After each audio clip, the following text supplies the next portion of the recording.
pesca maravilhosa, assim diz a palavra de Deus. Aconteceu que ao apertá-lo a multidão para ouvir a palavra de Deus, estava ele junto ao lago de Genezaré. Viu 2 barcos junto à praia do lago, mas os pescadores, havendo desembarcado, lavavam as redes. Entrando em um dos barcos, que era o de Simão, pediu-lhe que o afastasse um pouco da praia, e assentando-se ensinava do barco as multidões. Quando acabou de falar, disse a Simão: faze-te ao largo e lançai as vossas redes para pescar.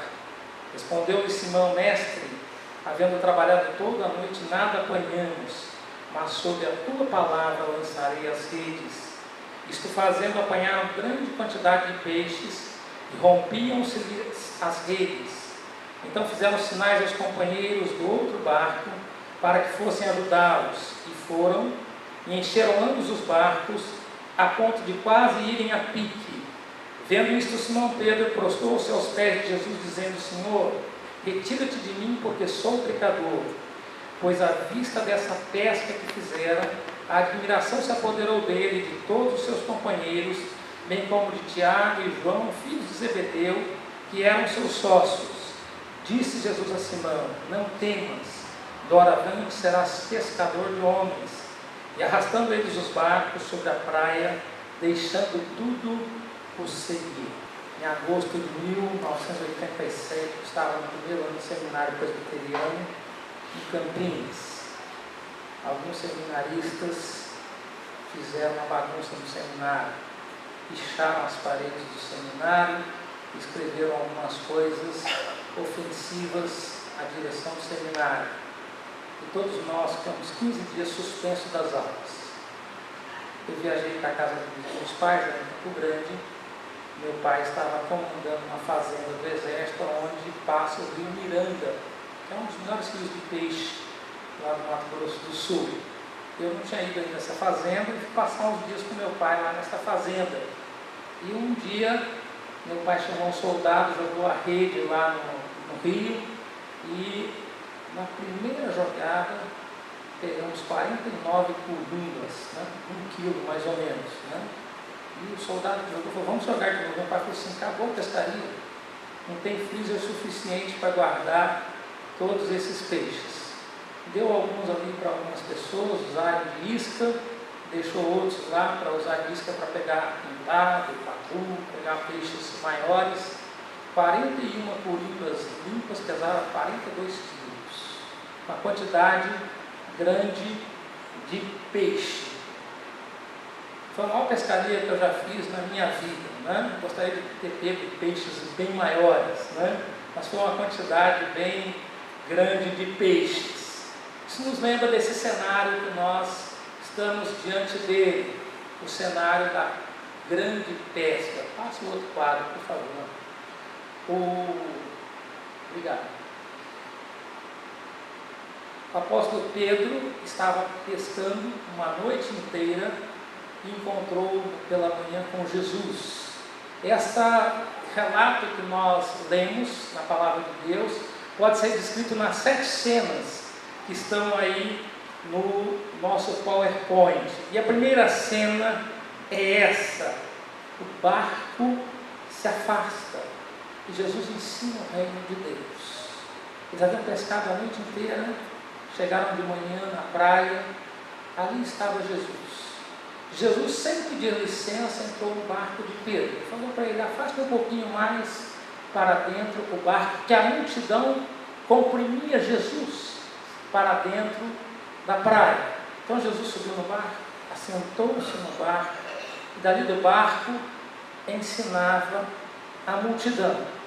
A praia era o templo, o barco era a plataforma que servia de púlpito para Jesus pregar o reino de Deus.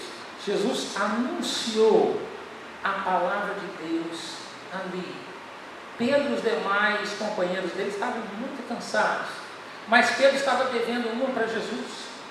Jesus, se você ler no capítulo 4, tinha curado a sogra de Pedro. No contexto oriental, é comum que você pague de alguma maneira o favor que alguém fez para você. Então, quando Jesus pediu para entrar no barco, Pedro tinha a obrigação de atender a Jesus.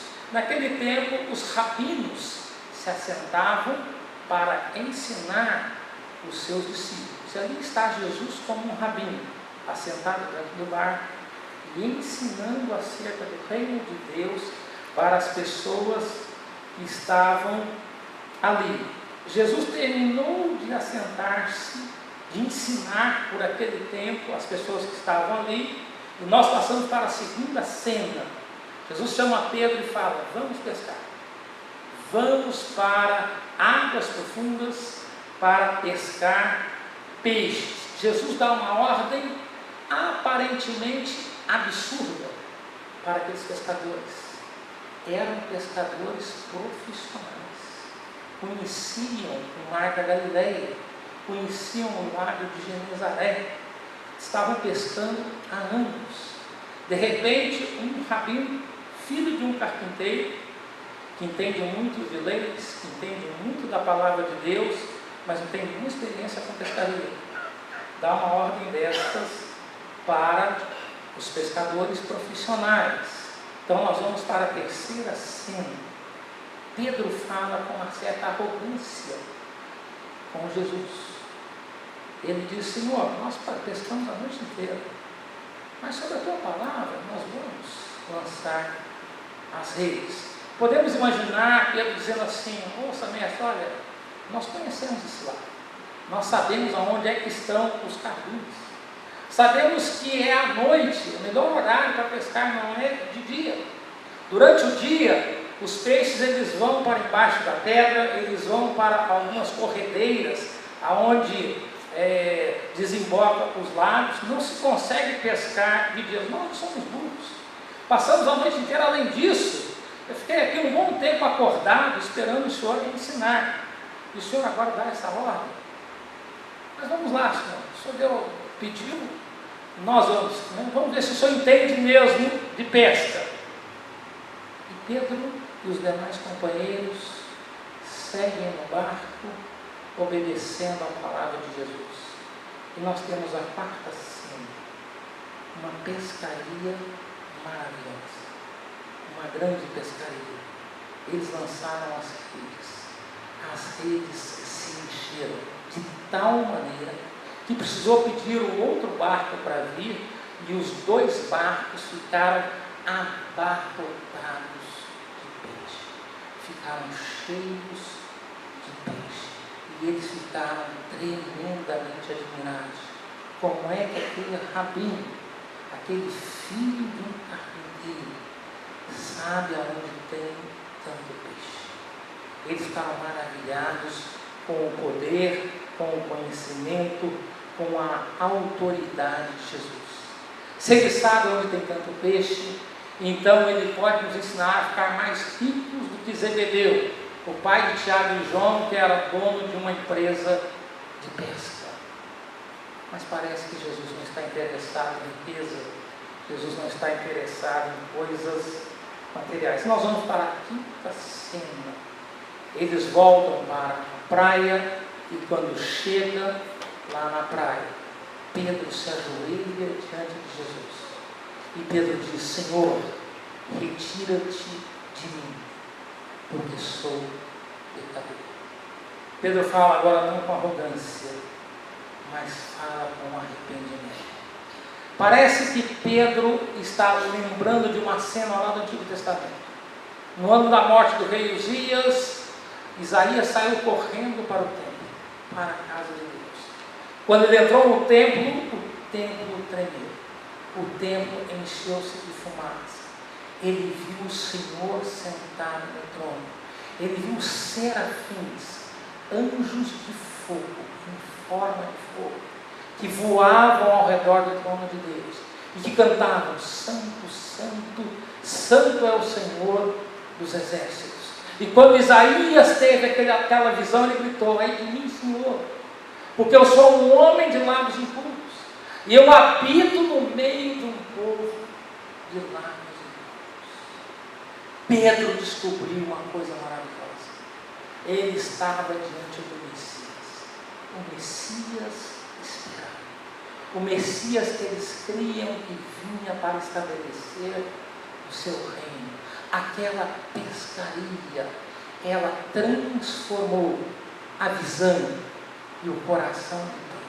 Não está apenas diante de um mestre, de um rabino, que conhece as leis, que conhece a palavra de Deus, mas está diante do próprio Messias, diante do Santo Filho de Deus. Ele teve esta convicção. E vem a sexta cena. Jesus fala para Pedro e os demais companheiros: a partir de agora, vocês não vão pescar mais peixe, vocês vão pescar gente, vocês vão pescar pessoas, vocês vão pescar almas.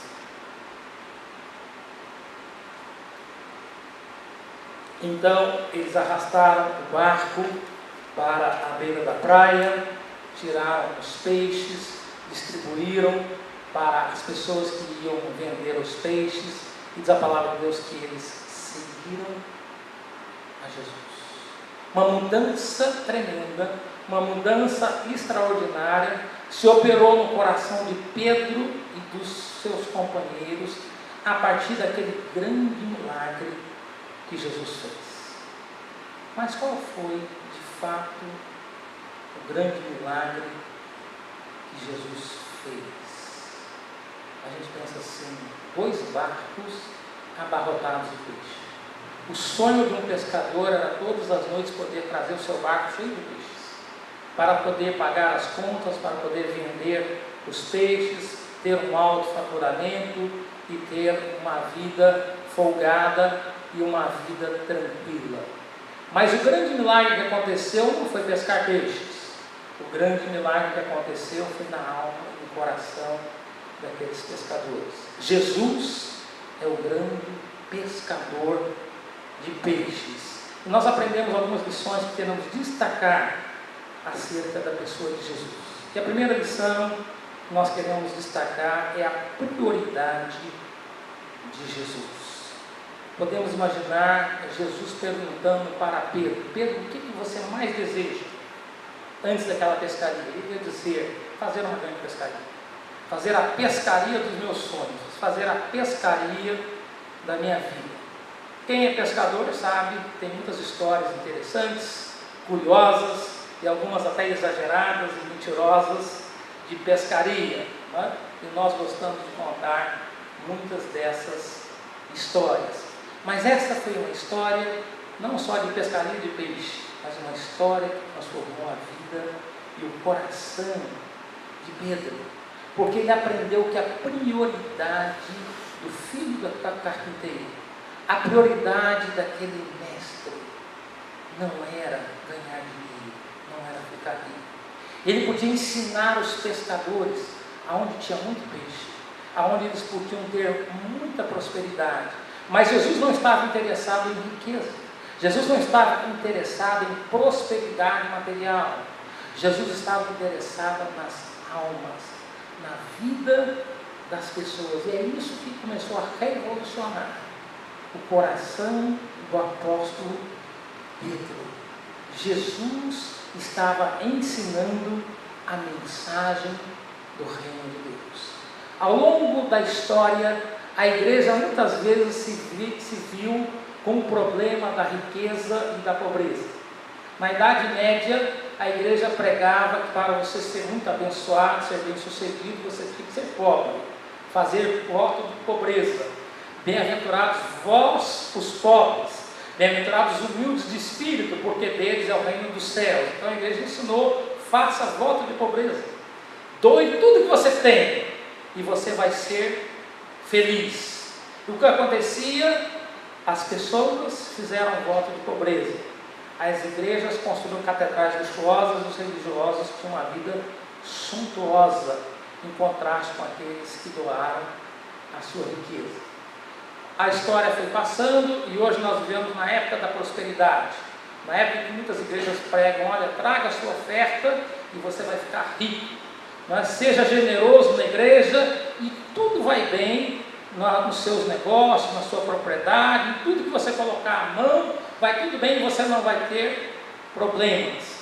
Então se ensina a partir de alguns textos bíblicos que Jesus cura a enfermidade, cura mesmo, que Jesus pode dar prosperidade material, e Ele pode dar prosperidade material, pode dar bênção temporal, mas coloca-se a ênfase nas bênçãos terrenas, esquecendo da alma e das bênçãos espirituais. Jesus não está interessado, amados irmãos, apenas nos bens materiais. Ele cuida da nossa vida, sim, Ele nos protege, Ele traz bênçãos materiais para a nossa vida, é verdade, mas Jesus está interessado na nossa alma, no nosso coração, numa vida na presença de Deus. É isso que Jesus está interessado. Ele se esvaziou da sua riqueza, da sua grandeza, da sua divindade, se fez um de nós para ganhar pessoas para o reino de Deus. Quando Jesus morreu, Ele não tinha nenhum bem em seu nome. Ele não deixou nenhuma herança material. Ele deixou bens espirituais para cada um de nós. A prioridade de Jesus era ensinar a salvação pela fé no Messias, para termos comunhão com Deus, para andarmos com Deus. A segunda lição que nós aprendemos é a percepção sobre a pessoa de Jesus. Quem é Jesus Cristo? Para o apóstolo Pedro, inicialmente o pescador Pedro, ele era filho do carpinteiro, ele era um rabino, tinha conhecimento da palavra de Deus. No capítulo 4 de Lucas, nós vemos que Jesus entrou na sinagoga, Jesus tomou a palavra de Deus, abriu no livro de Isaías, no capítulo 61, e ele disse: hoje se cumpriu esta escritura. Ele disse que ele era um ungido do Senhor, que está escrito lá em Isaías 61. Ele leu nas escrituras, falou que a escritura se cumpriu, devolveu o livro ao assistente e assentou-se na cadeira. Os fariseus acreditavam que aquela era a cadeira de Moisés, que ali iria assentar-se o Messias, e todos ficaram olhando para Jesus. Só que Jesus ensinava não como os escribas, não como os fariseus. Jesus ensinava com autoridade. Todos se maravilharam do ensino de Jesus, porque a vida de Jesus era o exemplo do seu ensino. Enquanto os escribas e fariseus eram hipócritas, colocavam fardos pesados sobre os ombros das pessoas e não queriam empurrar nem com o dedo. Quando Pedro viu aquela pescaria enorme e tão grande, ele aprendeu que estava diante do Messias, diante do Rei, diante do Salvador. A vida não consiste em fazer uma grande pescaria. A vida não consiste em ter prosperidade. A vida consiste em andar na presença de Deus, em ter comunhão com Deus, em confiar no Messias como Senhor e Salvador das nossas vidas. Agora, quando ele se ajoelha, ele chama Jesus não de mestre, mas de Senhor. Tu és o meu Senhor. Ele crê que Jesus Cristo é o próprio Deus, pois ele mesmo disse: tu és o Cristo, o Filho do Deus vivo. Quando os judeus eles liam o Antigo Testamento e chegava no nome Jeová, que é traduzido por Senhor no Novo Testamento, eles liam Adonai, porque eles tinham medo de pronunciar o nome Jeová. Mas Pedro não teve medo de chamar Jesus de Senhor, que é Jeová. Não teve medo de chamar Jesus de meu Senhor, Adonai, de chamá-lo de Todo-Poderoso, El Shaddai, de chamá-lo de Deus, o Criador dos céus e da terra, o Deus Elohim, porque ele confiou em Jesus como Messias, como Salvador da sua vida, como seu Senhor. Mas a terceira lição que nós queremos destacar é que o maior pescador de todos é Jesus. Jesus é o grande pescador de almas. Jesus fez uma pescaria maior do que os 2 barcos cheios de peixe. No ano 2005, quando eu estive lá na Coreia, na igreja presbiteriana Sarangue, passei lá 10 dias com mais 3 brasileiros. Na hora de vir embora, o pastor David Yu, que era o chefe do departamento de missões daquela grande igreja, com mais de 110 pastores e com mais de 60 mil membros, ele falou assim: nós fizemos uma pescaria muito grande, nós jogamos uma rede lá no Brasil, pegamos 4 tubarões, né? Que eram os 4 brasileiros que foram lá. Nós nos sentimos assim até um pouco constrangidos com a fala daquele chefe de departamento de missões, porque eles estavam enviando missionários para o Brasil. Então a ida de pastores brasileiros àquele congresso, aquele curso de treinamento de liderança, era para eles um privilégio muito grande, para nós um privilégio muito maior. Naquele dia daquela pescaria, os discípulos viram 2 grandes barcos cheios de peixe, mas Jesus viu 4 tubarões, 4 discípulos, 4 almas: Pedro, Tiago, André e João, que estavam naquela pescaria. Jesus pescou essas almas, Jesus transformou essas vidas, Jesus discipulou essas vidas, e Jesus enviou ao mundo esses discípulos com os outros que ele treinou para transformá-los, para enviá-los, para ser pescador de gente, pescador de vida, pescador de pessoas, pescador de almas para o reino de Deus. Essa, irmãos, é a grande pescaria de Jesus. Ele continua pescando hoje, ele continua lançando a rede, ele continua de diversos métodos e diversas maneiras, trazendo almas para o reino de Deus, enviando os seus discípulos, os seus pescadores, para pescar almas no mundo, para o reino de Deus. E Jesus nos ensinou que pescar vidas vale mais do que pescar um grande cardume de peixe. Ele mesmo disse: que aproveita o homem ganhar o mundo e perder a sua alma. Jesus continua fazendo essa pescaria. Quando André e João quiseram conhecer aonde Jesus morava, Jesus disse para André e João: venham e vejam. Quando Jesus encontrou-se com o moço rico, ele disse: venham e seguem. Quando Jesus esteve com Pedro e os demais pescadores, ele disse: vinde a mim e eu vos farei pescadores de homens. Quando Jesus escolheu os 12 discípulos, ele disse: venham a mim e estejam comigo. Jesus continua convidando e continua dizendo: venha